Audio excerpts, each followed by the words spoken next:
आज की वीडियो में हम बात करेंगे उन स्टूडेंट्स के बारे में जिन्होंने जून 2022 के एग्ज़ाम्स भी दिए और दिसंबर 2022 के एग्ज़ाम्स भी अब वो देने वाले हैं या फिर दे रहे हैं। तो ऐसे स्टूडेंट जिन्होंने जून 2022 के एग्ज़ाम्स दिए थे लेकिन उनका रिज़ल्ट डिक्लेयर नहीं किया गया। अभी तक रिज़ल्ट डिक्लेयर नहीं किया गया, जिसके कारण जैसा कि इग्नू की तरफ से बताया भी गया था कि अगर आपका रिज़ल्ट डिक्लेयर नहीं किया गया है तो आप क्या कीजिए, आप दिसंबर 2022 का एग्ज़ामिनेशन फॉर्म भर दीजिए। अब जिन्होंने एग्ज़ामिनेशन फॉर्म भरा है, उनका हॉल टिकट भी रिलीज़ किया गया है, जिसमें उनका एग्ज़ाम का शेड्यूल भी रिलीज़ कर दिया गया है।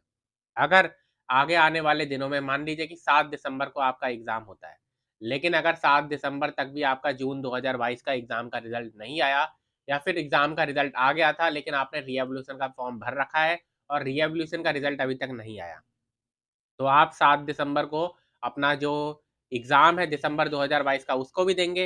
अब आपने दिसंबर 2022 का भी एग्ज़ाम दे दिया और साथ ही साथ आपने जून 2022 का जो एग्ज़ाम था वो पहले से ही दे रखा है। अब जब उन दोनों का ही रिज़ल्ट डिक्लेयर कर दिया जाए मान लीजिए, पहले जून 2022 का कर दिया जाएगा क्योंकि दिसंबर का तो थोड़ा लेट में आएगा, तो पहले जून 2022 का रिज़ल्ट डिक्लेयर कर दिया गया। उसमें मान लीजिए आपके जितने भी नंबर आए और उसके बाद फिर दिसंबर 2022 का भी 1 महीने बाद, 1.5 महीने बाद जब भी रिज़ल्ट डिक्लेयर किया गया। जब ये 2 रिज़ल्ट डिक्लेयर कर दिए जाएँगे, तो उसमें से फाइनल रिज़ल्ट किसको माना जाना चाहिए? इसके ऊपर कुछ क्वेश्चन भी इस तरीके से आए जिसमें पूछा गया कि मेरा री-एवल्यूशन का रिज़ल्ट जो है वो डिक्लेयर किया जा चुका है और री-एवल्यूशन का रिज़ल्ट जो है वो उसमें मैं पास भी हूँ। अब मैंने क्या किया, मैंने दिसंबर 2022 का एग्ज़ाम दे दिया। तो अब इनमें से अब दिसंबर 2022 का रिज़ल्ट भी आएगा, तो उनमें से फाइनल रिज़ल्ट किसको माना जाएगा? तो आज की वीडियो में हम इसके ऊपर ही बात करेंगे। अगर आपने अभी तक चैनल को सब्सक्राइब नहीं किया है, तो चैनल को सब्सक्राइब ज़रूर कीजिए और वीडियो को लाइक ज़रूर कीजिए। तो अब सीधा वीडियो की शुरुआत करते हैं और जैसा कि मैंने बताया कि अगर आपने दिसंबर 2022 और जून 2022 दोनों को एग्ज़ाम दे दिया है, तो उसमें आपका जो रिज़ल्ट है वो फाइनल माना जाएगा जून 2022 के लिए माना जाना चाहिए। इसके ऊपर इग्नू की तरफ से ऑफ़िशियली कुछ भी कहा नहीं गया है, ना ही कोई नोटिस जारी किया गया है, ना ही कोई अपडेट जारी की गई है कि किसको फाइनल माना जाना चाहिए।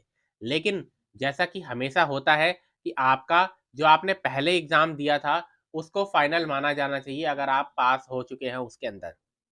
अगर आपने जून 2022 का एग्ज़ाम दिया है और उसके एग्ज़ाम में उसके थ्योरी एग्ज़ाम में अगर आपका रिज़ल्ट आता है और आप पास हो जाते हैं, तो उसके बाद फिर क्योंकि आपको दिसंबर 2022 का एग्ज़ाम देने की ज़रूरत ही नहीं थी, तो इसलिए दिसंबर 2022 का जो एग्ज़ाम का रिज़ल्ट होगा फिर वो माना नहीं जाएगा अगर आपने चाहे आपके कम नंबर आए या ज़्यादा नंबर आए।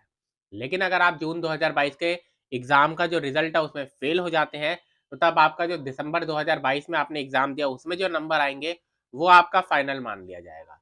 लेकिन अगर ऐसा होता है कि जून 2022 का एग्ज़ाम आपने जो दिया था उसका रिज़ल्ट आया और उसमें भी आप पास हैं और दिसंबर 2022 का एग्ज़ाम जो आपने दिया था, उसमें भी आप पास हैं।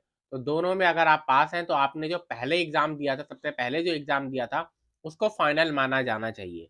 जैसा कि मैंने बताया इग्नू ने इसके ऊपर ऐसा कुछ कहा नहीं है, लेकिन नॉर्मली ऐसा ही होता है कि आपने जो पहले एग्ज़ाम दिया है सबसे पहले, उसको ही फाइनल माना जाता है। तो अगर इस केस में जून 2022 और दिसंबर 2022 दोनों का एग्ज़ाम अगर आपने दे दिया और दोनों में ही आप पास हैं, तो आपका जो फाइनल माना जाएगा, वो पहले जो आपने एग्ज़ाम दिया था, उसको माना जाएगा। तो आज की वीडियो में इतना ही। वीडियो अगर आपको पसंद आया तो वीडियो को लाइक ज़रूर कीजिए, शेयर ज़रूर कीजिए।